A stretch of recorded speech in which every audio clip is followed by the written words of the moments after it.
like I've reviewed every episode, and my favorite thing about watching every episode is all of the classic cinema that is just dripping. All of the episodes. Sure. Like there was the Kurosawa, like the Stray Dog episode. There was, and we were talking about the Notorious episode. Absolutely. And some of those movies, or some of those, let's see how I call them movies, but they're shows, whatever. But some of those episodes, they identify so strongly with me in a really affectionate way with these movies that I forgot that the Notorious episode was Senate Spy because I call it the Notorious episode. Right, or, yeah. or Stray Dog, like I can't even, Lightsaber Lost. Right.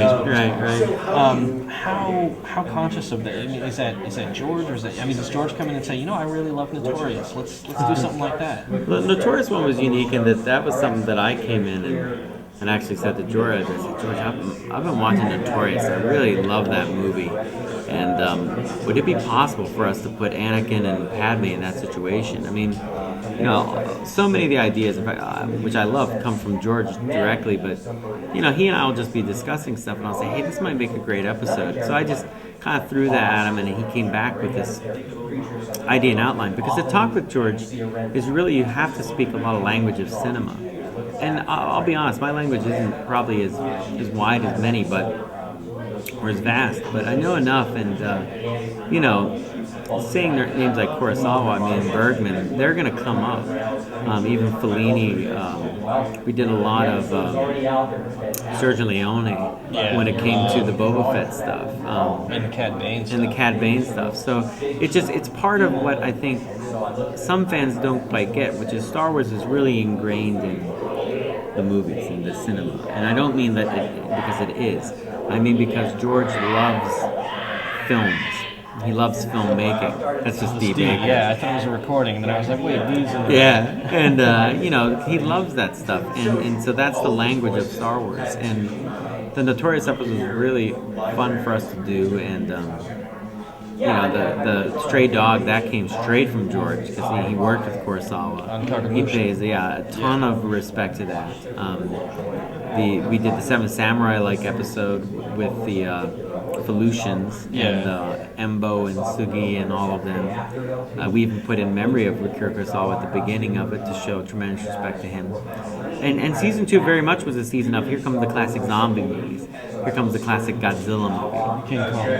King Kong. Yeah, so it's just part of filming. In fact, at the story class I'm going to do today at the convention, I plan on starting out with who has seen this and who has seen that. Have you seen these movies? Yeah. Because it's kind of shocking anymore how many people have it.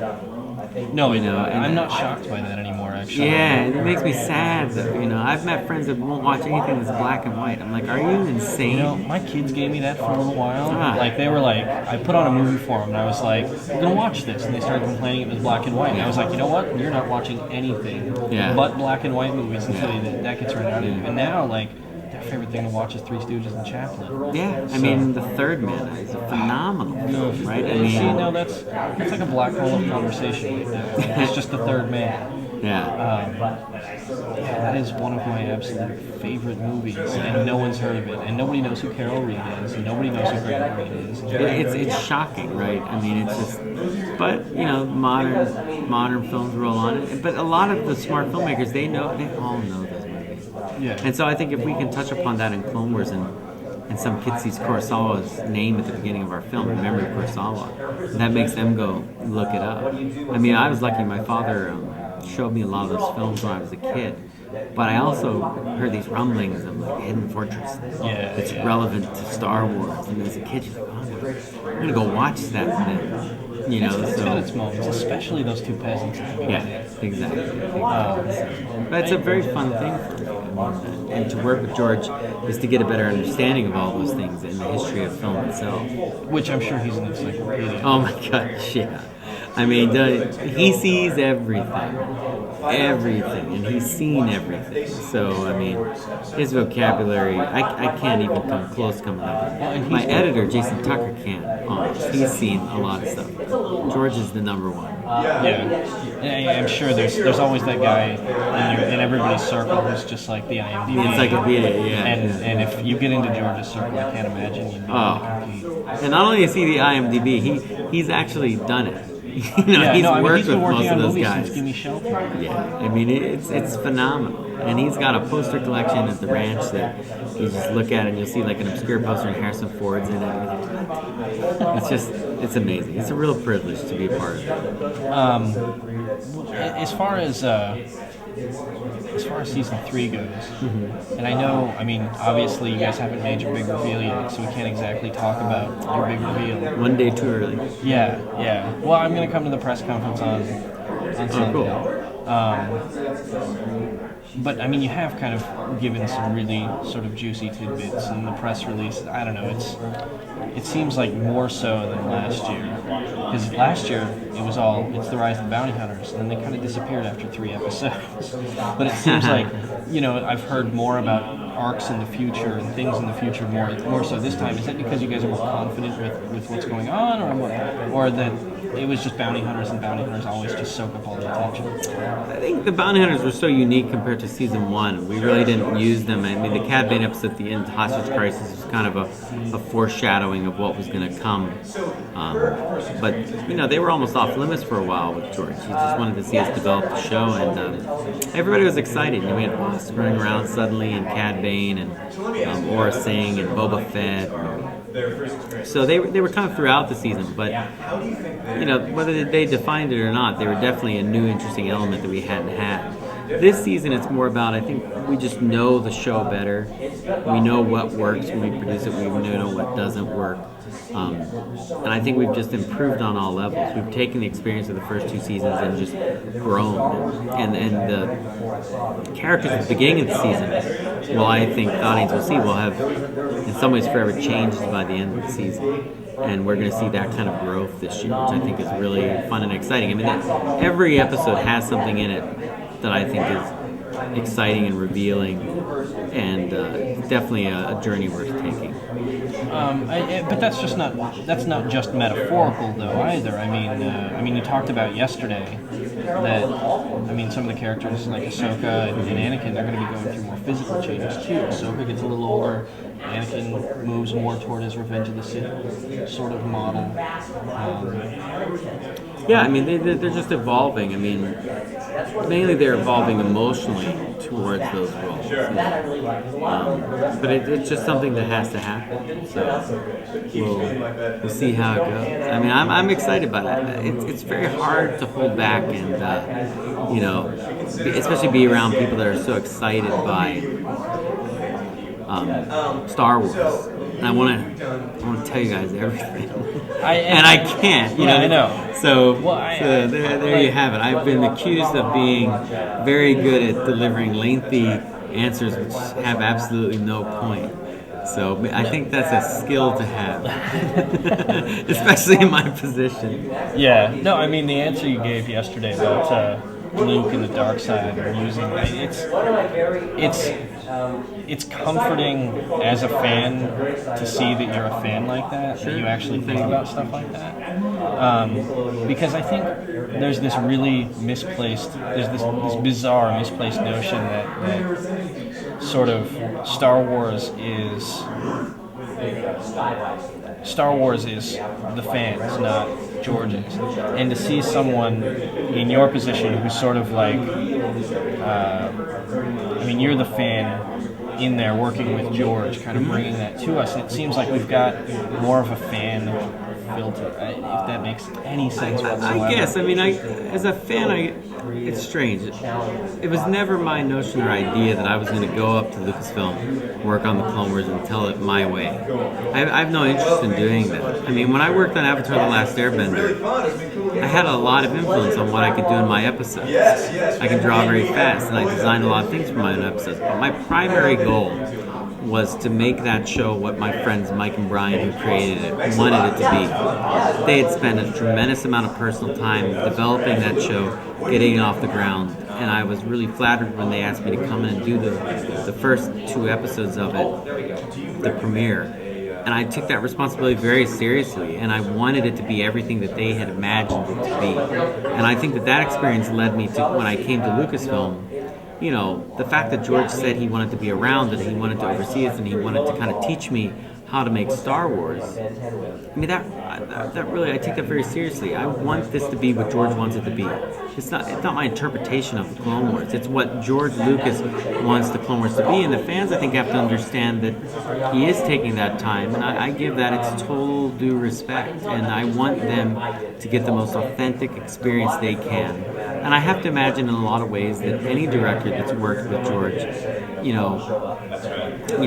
Return of the Jedi, Empire Strikes Back, Kirshner, the Mark I, that's how they handle it. Yes, they're directing it, but they want it to be what George envisioned it to be. And that's the way I look at this job, to get George's ideas out of his head on the screen to the fans. I don't think that's...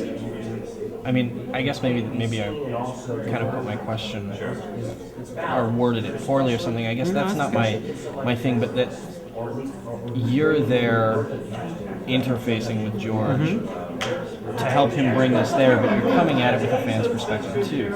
Yeah, at times, yeah. I mean, mainly as a filmmaker, to be honest. I mean, my knowledge as a fan, I can't change that. I obviously grew up with Star Wars, and I obviously, know a lot. And I'll joke with George about some things that I remember. I guess it helps. I definitely can catch some things that I think otherwise might have been missed, that I know fans care about very deeply.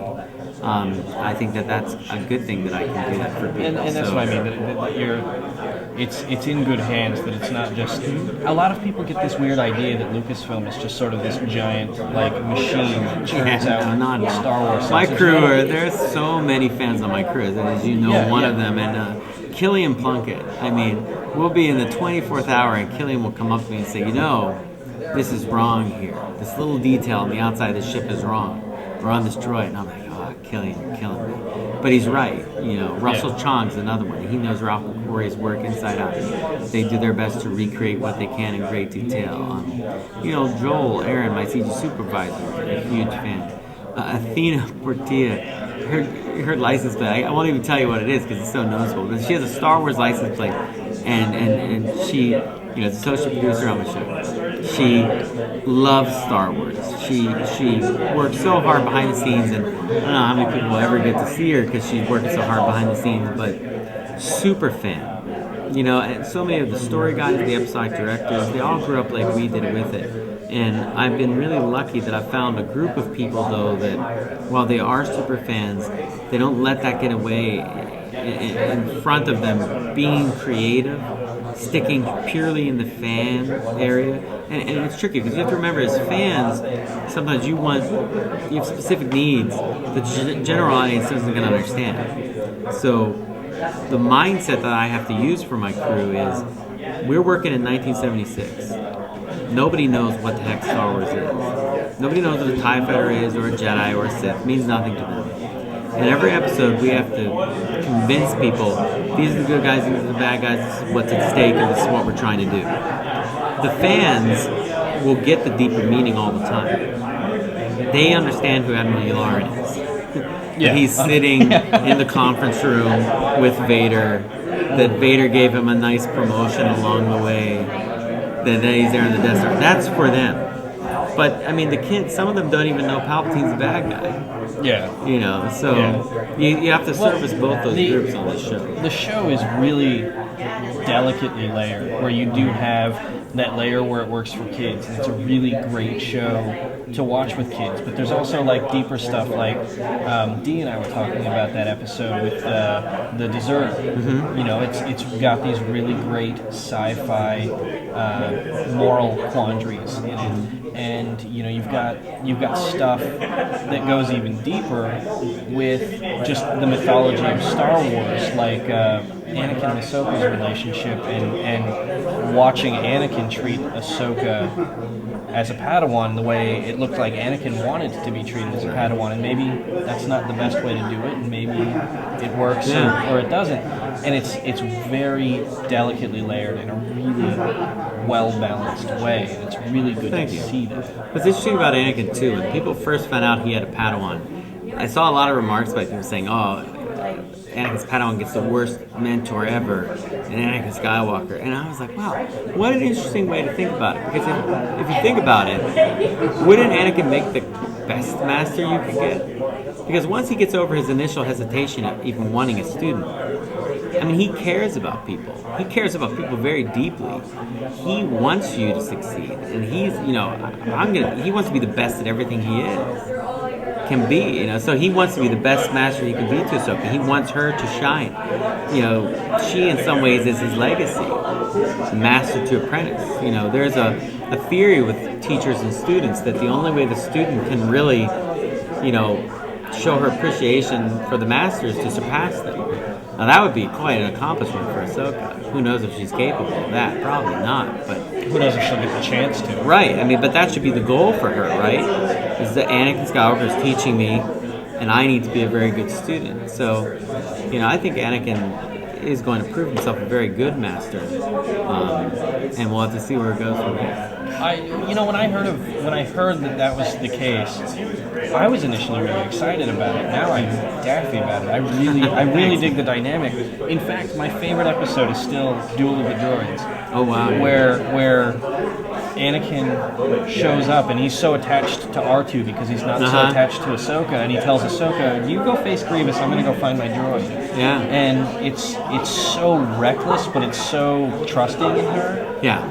Well, she's a Padawan. I mean, she's capable in a lot of ways, but the R2 come home idea was really that R2's like Anakin's dog. Yeah. And who wouldn't, you know, go to great lengths for their dog? I mean, my dog, I love my dog. And, you know, if someone kidnapped him, I'd be coming after you faster than you can imagine. And I think that, you know, it shows a lot of care in Anakin, but it also shows a fatal flaw in him because he can be exploited and used. And, you know, you saw that in Harry Potter. You know, when Harry he's kind of used by Voldemort and the Death Eaters to tricked into the ministry to get, you know, the prophecy. And he's kind of deceived into it. His caring for his friends is used against him. And so it's a common theme, and it's something that definitely you see in Star Wars as well. It's I mean, what do you when you're coming at all of this sort of storytelling, and I know you're doing a story panel, and what is it that you look to other than Star Wars that's really sort of, or The Third Man, or Kurosawa, something we haven't talked about? Like, what do you look for just perfect storytelling? Well, I mean, I grew up. My mother read me Lord of the Rings, and that was a huge influence on me. I loved it. The Hobbit growing up, I thought that was phenomenal. You know, it's amazing now to the pop culture height that it's reached. It blows my mind that it's so well known now. But it's very huge and epic compared to the 22 minutes I had. So, I mean, for influences, definitely an influence on me was Robotech, the animated series. That animated series to me showed me as a kid that, wow, these characters can die. Roy Fokker got shot down. Yeah. How does that work? You know, the romance in it made me feel very much like what was happening in Star Wars, the Zentradi battle cruisers. I mean, it was all so incredible to me. And I was like, man, I want to grow up and make animated series like that. In Japan, they had been doing this. The first time I watched Akira, I was like, you got to watch it again immediately. I didn't fully get what happened here. This is awesome. And I think all those things were a heavy influence. But yeah, Robotech, my brother and I used to race home every day to watch Robotech. And it definitely influenced the things that I was doing on this show, because it's a war story, Robotech. And I've even watched the original Macross television series even more so. The story about love and war, and it was a very heavy influence on stuff I did. Veritech Fighters, I mean. Yeah. Awesome. Well, and the thing about Robotech is that it's much more linear than cartoons were at the time. Yeah. It's one of the things that, in a lot of ways, you know, in a perfect world, I would have made things, I think, more linear, like Robotech. But it's tricky to do that. You know, the way I've looked at Clone Wars instead is that, you know, we have these touchstone episodes that keep us moving forward, and then much like MASH, you know, do you ever know where one episode falls at any given time? Not really, but you kind of know, depending on if Henry Blake is there, you know, or is Colonel Potter there, you know, is Charles Winchester there, or is Frank there, and that gave you a sense that the war is moving forward. And I think you get that same kind of sense with Clone Wars, hopefully, but it's mainly on Ahsoka's attitude and actions and Rex's that you can kind of tell, okay, we're kind of moving forward. She's matured a bit here and there. So that's cool. And Robotech. Okay. No, I mean, my son's name is Anakin, but my daughter's middle name is actually Miriam. Oh, really? Yeah. Sterling. Yeah. It's a training pilot. Yeah. Love it. That's a really good show. And like now that you say that, like I can actually kind of see that a little bit. Yeah, but Zentradi Battle Boss. There are so many cool things in it, and I thought that those guys had to be in some ways influenced by what George was doing with Star Wars to want to tell that story. And I mean, I don't know if that's true or not, but it just kind of felt right. And as a kid that grew up with Star Wars, I thought that when that came on weekly for me, I was like, oh my gosh, this is incredible. This is like G.I. Joe now to the next level for me, and because I grew up with that, and we used to watch those specials as a kid. So it was just like nothing I'd ever seen. And had I really even given thought that cartoons could be that serious or dramatic? Probably not at that point. Cartoons had always been Disney for me, or slapstick and Warner Brothers, and anime was just in a totally different place when we were kids. I think Voltron I saw first, and I thought that was cool. And who didn't like Lion Voltron? Was cool. Yeah. And Star Blazers, was like this epic thing. But then Robotech just came in and just somehow blew it all away in my mind. It was just incredible. Robotech, as cheesy as it still can be, still knocks me over. Especially it's funny, Farewell Big Brother, like when Roy's actually sitting there. Strumming his guitar and he falls over. But the comedy too, and I'll say this, comedy is important in all this stuff. Han Solo's comedy is so important to Star Wars. And I mean, I still remember the scene. You remember the scene when, I think it's called My Sweet 16, where Mime's in the Miss Macross pageant.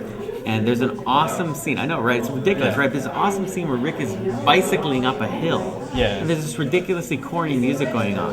But it was funny. And then later, he's in the midst of this totally dramatic battle while shots of this fashion show are going on the screen. And it was incredibly dynamic to be watching that as a kid.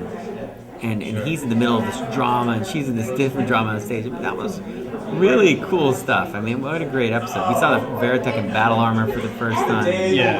But it definitely fed what I'm doing today in a lot of ways. That's really cool. All right. I'm sure we'll see each other. When is the story panel? She shuttles me everywhere. Yeah. Yeah. This is the first time I've ever seen her within not